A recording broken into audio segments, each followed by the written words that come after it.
How to log out of Gmail from your phone. Hi everyone, welcome back to our channel. I'm Bimal from App Guide, and in today's guide video, I will simply show you how you can log out of Gmail from your Android phone. But before we get started, if you are new to our channel, then make sure to leave a like, hit that subscribe button, and without any further ado, let's get started with today's video. So first of all, let me just go ahead and open the Gmail app. But if you go ahead and search through the Gmail app, you'll be able to see that we do not have any type of logout button. That is because in order to log out from Gmail on our phone, we would have to simply remove the Google account itself. And in order to remove the Google account, tap on a profile icon at the very top right.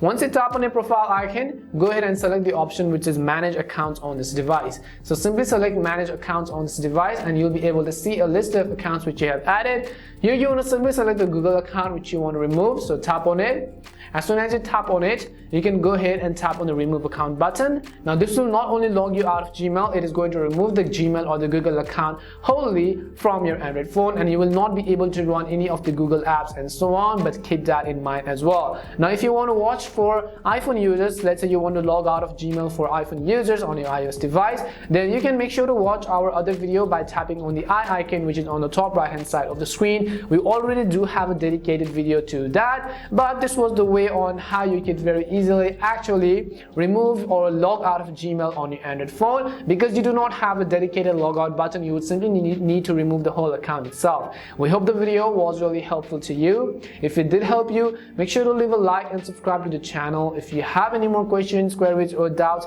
simply also make sure to leave them down in the comment section, because we try to be responsive to each comment as possible. And as always, thank you very much for watching till the end of this tutorial, and see you soon in our next video.